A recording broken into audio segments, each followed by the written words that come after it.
Welcome back to another episode here at Bay Area Sports Digest. Four teams left.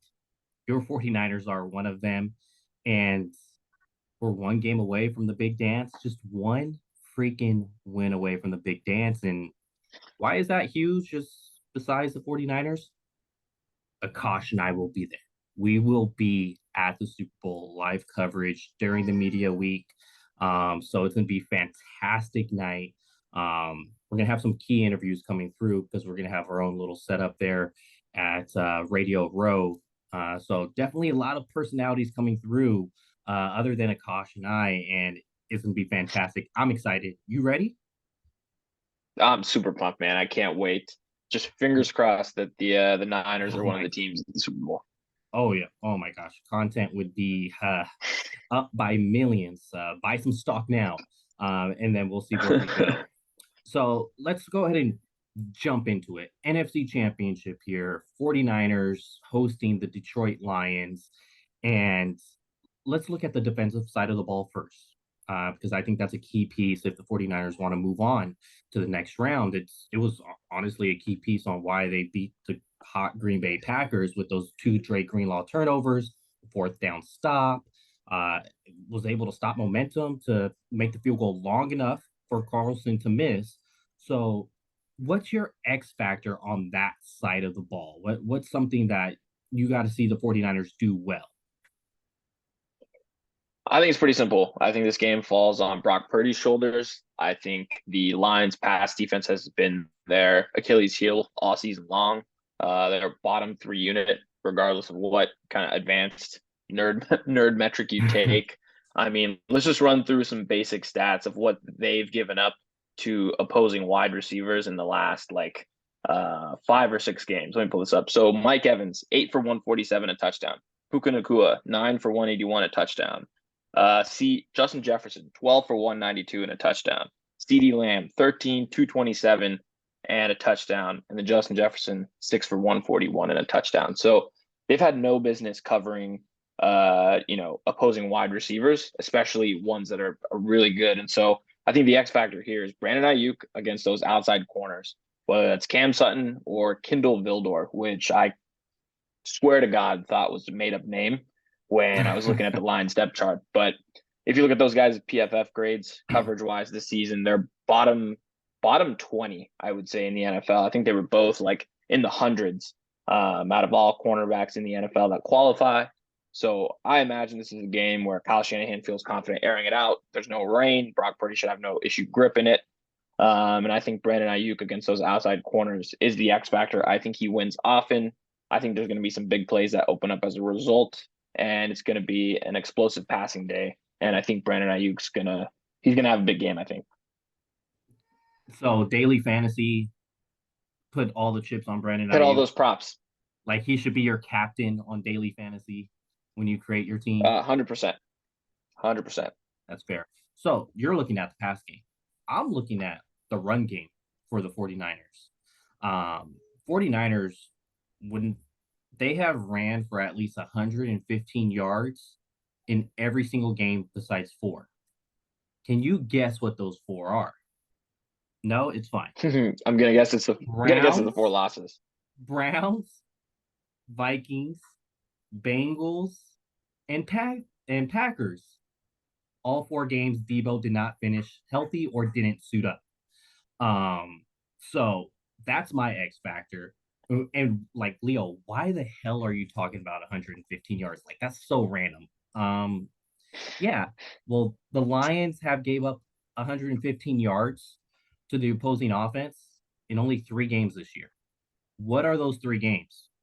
Blown out by the Ravens, lost to the Chicago Bears by more than one score, and On the road? won on the road, correct. Okay. And they won the home game versus the Bears when the Bears were still struggling at 3-8. They at the end of that game. So, but once That's again, right. it was a home game. So those three games I look at. Do I just think it's a complete random? No, I don't. You can talk about the two quarterbacks that can run, whatever. I look at it this way. Ravens, number one in rushing offense. Bears number 2 in rushing offense, 49ers number 3 in rushing offense. It's pretty clear that they struggled against the first two because of the quarterbacks. That's fine. But I think Christian McCaffrey, he's non-comparable to any running backs in the NFL. So I think he'll get his. And, we could look at what the Lions, yeah, the 49ers don't have Lamar Jackson or Justin Fields that can run the ball. That's fair.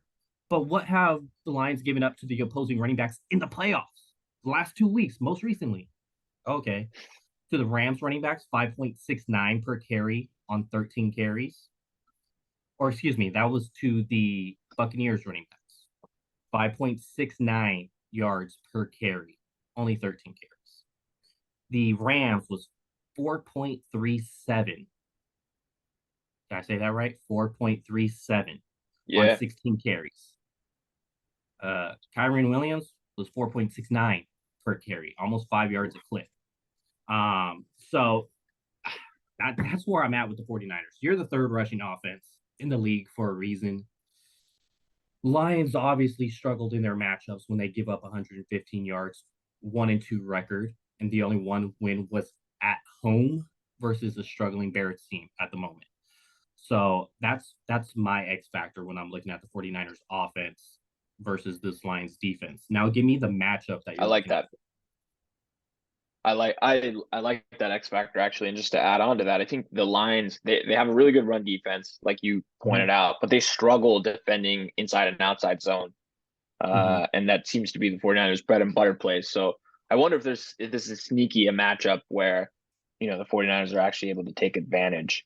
But the key matchup, I think, and if Detroit is going to go on to win this game and they're going to have any chance of slowing down this 49ers offense and containing them in spots, the key matchup for me comes down to Aiden Hutchinson versus Colton McKivitz. Aiden Hutchinson leads this Detroit Lions team in defensive pressures this season. I think he has like 110. The next most is a defensive tackle, Alan McNeil, so like 40. So he's leading the Lions in pressures by a significant margin. So it's not pass rush by committee. It's really one guy who wreaks all the havoc. He's going to be lined up over the right side over Colton McKivitz, who's the 49ers' weakest link on their offense and their offensive line. He's been responsible for the majority of their pressure. So I think the 49ers are going to have to dedicate some attention towards just slowing down Hutchinson, whether that's leaving a running back in pass protection, chipping him with a tight end on the way out or a receiver, just slowing him down a little bit to make sure he doesn't completely disrupt your offense. I think he's got 3 sacks in the last 2 playoff games. So he's been a monster. I think that's the key matchup. And I think if the 49ers find a way to just somehow neutralize him, I just don't see a way how the Lions slow this passing attack down. Yeah, that's, McKivitz was my matchup last week. And I think this week it gets emphasized even more because of the player Aiden Hutchinson is. But I'm going to go ahead and stick with the script for me personally, and stick on the running the ball side. Deebo Samuel is my matchup. Like low hanging fruit, it is what it is. I'm in sales. Sometimes you got to get the low hanging fruit to get to your quota. So is Deebo Samuel. The 49ers ran for over 115 yards in each of their games that Deebo Samuel either started and finished healthy. So if he can go ahead and start and finish healthy this game, I think that's going to go ahead and fit the script in what the 49ers need to do on the ground game, besides the air raid, not, what I'm talking about, not air raid offense, but just getting the ball out in the air. They need to run the ball as well. They can't just go out there, have 500 yards passing, 0 rushing. They need to run the ball efficiently as well. So Deebo Samuel is my matchup that I'm looking at. How is he going to be utilized? Is he going to be a straight decoy out there? Is he going to be someone that do they feel comfortable putting him in the backfield like they usually do? Is he getting jet screens? Is he getting jet sweeps and tunnel screens? Is he getting those types of, is he going slants down the middle, hoping that he houses one? Like, what is his usage going to be? If we're getting full on Deebo Samuel, I really, really think that's a key matchup that I'm looking at for the 49ers offense. And a key question that all of us are going to have coming into the game. What is Samuel's role?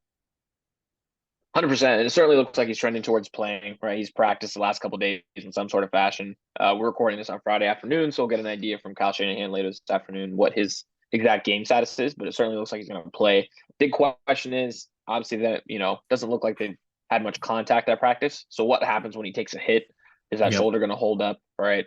And just what is his effectiveness? Is he, like you said, more of a decoy, or what is his role going to be? But one of the things about the Lions defense is they don't tackle well, especially in the secondary. I know they get CJ Gardner-Johnson back, who's one of their better players in the secondary, but still, I just think Debo is, especially in the playoffs, turns into a bowling ball, and you miss a couple tackles, he turns a 6-7 yard slant into like a 70-yard touchdown very quickly. So I can see him, if he's able to handle contact, I can definitely see Kyle Shanahan utilizing him just in the quick game just to get the ball out in his hands and see if he can make some magic happen after the catch, which felt like how they wanted to utilize him last week, right? They came out first drive.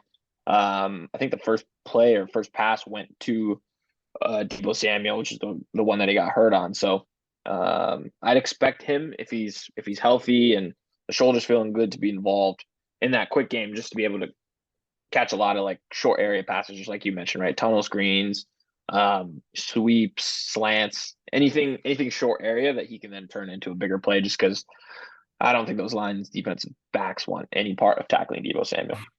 No, I can't imagine too many people would. And since you talk about taking on those hits, might as well say what the weather's going to be like, mid 60s to low 70s. That bodes better for Deebo Samuel's shoulder being, on impact than playing in Buffalo or playing in Baltimore or Kansas City, where you're talking about 20-degree or less weather. So, Sure. Defensive side of the ball, X factor in terms of the 49ers versus the Lions offense. I think this comes down to pass rush, and we've all talked about this, how Jared Goff turns into a pumpkin with under pressure, and I feel like this season it hasn't reared itself as much, just because the Lions have an excellent pass blocking O-line. Center Frank Ragnow has been really good. Their tackles, Taylor Decker, Penei Sewell, are fantastic. Their left guard, Jonah Jackson, who's actually not playing this game, I think is a Pro Bowler. He's had a good season. But the key there is Jonah Jackson, who's hurt. He's not playing. Coyote Awasika, who's the backup, is going to be taking over. He was awful last week. I think he gave up like 7 pressures and like 25 pass blocking snaps. His PFF grade for the season is like sub 30. He's probably the worst offensive lineman on that Lions O-line, backups included. And he's going to be starting at left guard. And I thought Javon Hargrave, Eric Armstead created a lot of pressure last week. I think they had 8 combined. They look good. They're going to be lined up over that left guard. And Frank Ragnow's also banged up. I think he's dealing with like a knee and an ankle injury. So I think both those guys are vulnerable. I think Armstead and Hargrave, they push the pocket. Jared Goff's just not very athletic. He's not going to escape the pocket. He's going to fall into some sacks or throwaways or turn the ball over. He's been far more turnover prone when he's under pressure versus in a clean pocket. So I think that's really the key here. And that key matchup that I'm going to be watching is just the 49ers interior defensive line, Hargrave, Armstead, Givens, Kinlaw against the Lions interior offensive line. And if they can get pressure, they can get in, passing situations where, Jared Goff has to drop back and you can tee off a little bit. I think that's the path to success. It's funny. So I just pulled up Frank Ragnow's injury report. It's the most wild list of injuries. It's a lot of injuries. Ankle, toe, knee, back. Ankle, toe, knee, back. He's one tough MFer. Full body, like injury report, full body. So it's like, I don't want to say like, oh, that's instantly going to be pressure for Javon Hargrave or Eric Armstead. No, because when it's a Pro Bowl talent, they could typically hold off on it. We could talk about Lane Johnson false starting, write a whole novel about his false starts. But at the end of the day, they did not get called in last year's NFC Championship game, and he was dealing with some intensive injury as well, and he was able to go out there and have a game against Nick Bosa, who's top 3 undebatable in the NFL in terms of edge rushers. I'm not saying he's my top three. To me, he's number one up there, and like stats prove it, but undebatable top three in the NFL. And I'm sticking on with the pressure. Obviously, no sacks last week. 49ers got to get home this week. Jared Goff is the type of quarterback you want to pressure, or else he could go out there and have a field day, essentially, if you don't get that pressure on him. We've seen it with Jared Goff in the past when he's played against our previous teams. And Jared Goff, when pressured this season, under pressure, he's got 6 touchdowns, 9 interceptions. Like, what are we doing? More turnovers than touchdowns when he's under pressure. That is the tipping point for this defense versus the Lions offense. The Lions offense could go out there and run for 200 yards, is what it is. But if Jared Goff is not able to manage the game under center and be under pressure and possibly throw 1 or throw 2 to the 49ers defense, that is the tipping point. Because if you have Jared Goff under pressure, not continuing drives on a 3rd and 8 just because he's got to throw the ball away or something like that, sure, the Lions could run the ball, for 200 yards and still lose the game. So it's creating the pressure, Jared Goff, and you said it, with a backup right guard in there for the Detroit Lions. He's got a 15.1 allowed pressure rate this season, including the playoffs, compared to a 10% rate allowed by Jackson. So you may look at it and go, oh, that's 5%. Not necessarily. That's a 50% increased pressure rate. It's not just 5%. Right. That's a 50% increased pressure rate. That's how the math is done. That's right. That's right. So the 49ers have a half a chance better getting that pressure on Goff. Nick Bosa, we need a Nick Bosa playoff game. We really do. We need a Nick Bosa playoff. And when I say Nick Bosa playoff game, is creating the pressure is great. It's great. But I want to see a 2.5 sack game by Nick Bosa. He's the type of player. Hasn't had one in 4 games. Exactly. He's the type of player to where that can be done. I'm not saying something out of left field. I'm not saying that that Logan Webb is going to become a hit. He's going to be the DH and the starting pitcher he's going to be the Giants version of Shohei Ohtani this season. I'm not saying that. I'm saying something very realistic to where Nick Bosa, I need playoff Bosa here. 2.5 sacks, 49ers are winning this game. If you have 2.5 sacks from Nick Bosa, you are winning this game. So creating that pressure. I got my matchup that I'm looking at. What is your matchup? Mine, so we talked about creating pressure on Jared Goff. That's key. The second thing, and this has been a sneaky area of struggle for the 49ers, has been defending the run game, especially outside the box. They've actually been statistically pretty good at defending runs up the middle, right? Kinlaw was fantastic last week, especially when he doesn't have to play the number of snaps. Like when Armstead's out, he had to start, right. Played more snaps, and I think he was more exposed. Whereas last week, backup role, and he had some really good plays in the run game. But they've been susceptible to runs on the edge. And I think one of the plays that, they talked about a lot, these crack tosses, right? Where the defensive line gets washed, second level's flowing outside. Someone's got to make a play, right? And Aaron Jones had the big 53-yarder. They had a couple other plays where just felt like they were kind of gashing him on runs to the edge. And who do the Lions have that's extremely explosive and shifty and can, force some missed tackles? Jahmyr Gibbs. Looks kind of like Alvin Kamara in space. And as a rookie has been really coming on, as the season's gone on. And that's a player that I think sneaky could give the 49ers some trouble. If they get into this game where, Gibbs is consistently gashing them for 5 or 6 yards, running to the edges, and then all of a sudden the play action works off of it and Goff's comfortable and Niners aren't able to create pressure because it's a lot of 3rd and shorts or 2nd and shorts. That's the game script that I feel like could get away from the 49ers quickly. So emphasis on early downs has to be slowing down the Lions run game, especially outside with Gibbs and Montgomery. And I think it's been emphasized quite a bit this week. I know Steve Wilkes was asked about it on Thursday, and he said the second level just has to play better. And on a lot of those plays, you see Fred Warner, Dre Greenlaw over pursuit, right? And you see guys like in the secondary, like a Logan Ryan, a Tashawn Gibson, Ambry Thomas, whether it's missing tackles, being in the wrong gap, incorrect run fits, just you name it, right? And all it Right. takes is like one of those guys to be in the wrong gap. And Aaron Jones, and Jahmyr Gibbs, and David Montgomery, they're really explosive. They're really good, and they'll find the hole and they'll burn you for a big explosive on the ground. So they're gonna have to be really solid in those areas. And I think it's an area where they miss Atalano Funga, Jimmy Ward, and Aziz Al-Shire, like these guys that were on the team last year. When healthy, they were excellent against the run, especially runs outside. And this year they're just missing that oomph.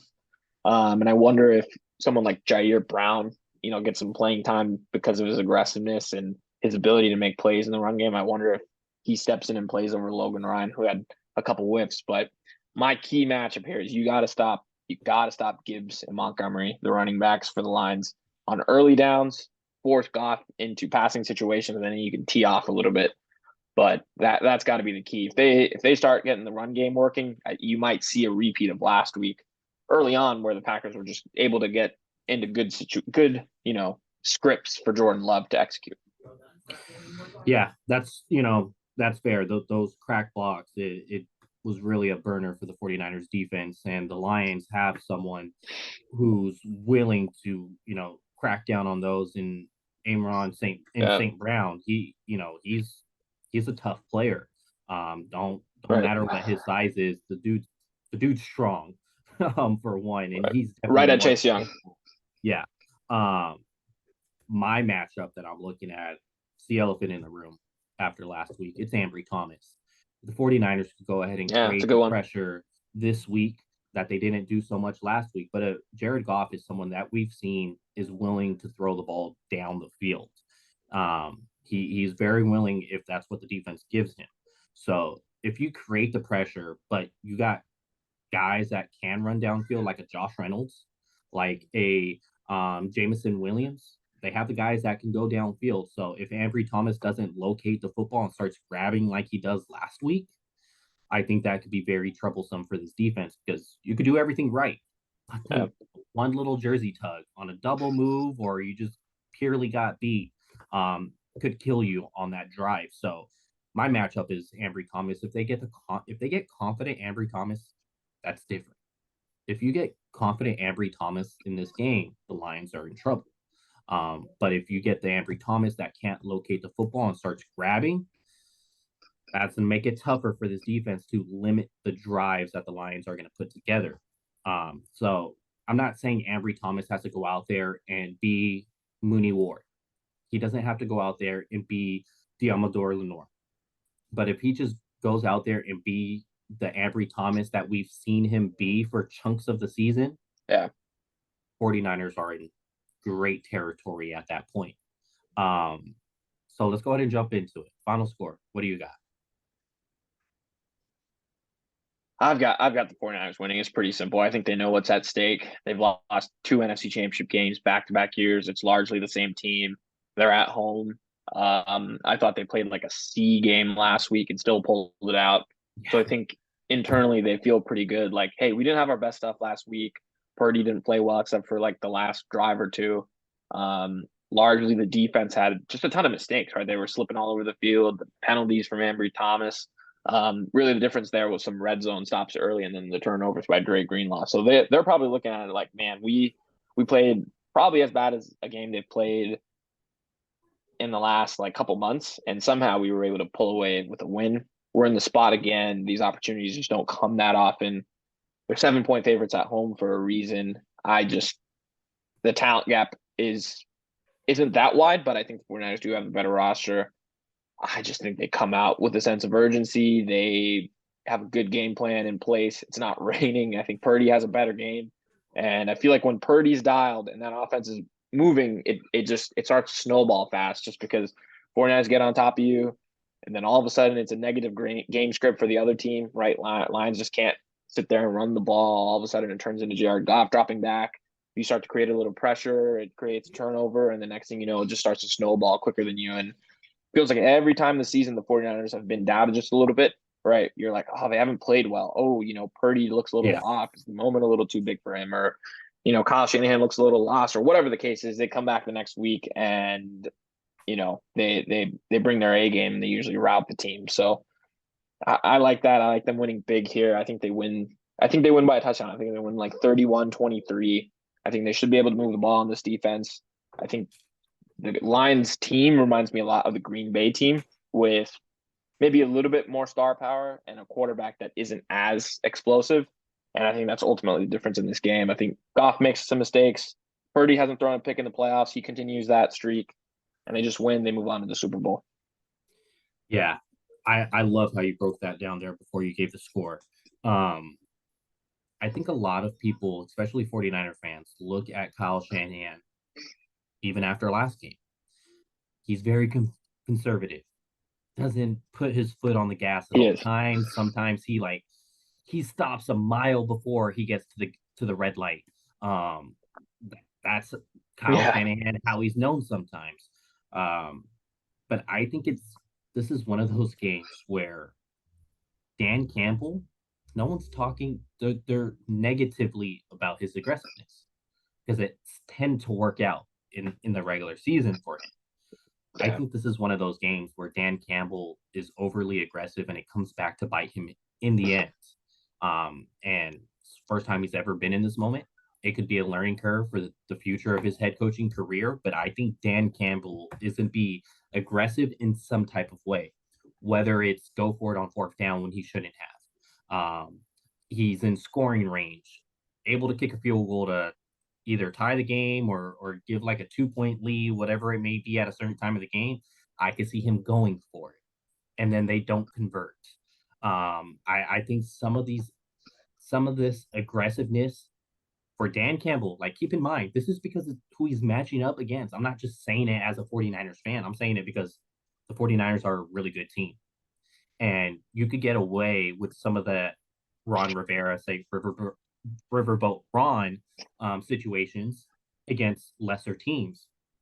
49ers aren't that lesser team. Like Green Bay had a I fourth agree. and one, fourth and inches, and they couldn't even convert on that on a QB sneak. So if you want to run like a 4th and 6 at the 45-yard line of the 49ers 45-yard line, you don't convert. Now Brock Purdy and that offense has a short field and boom, they go put up 7.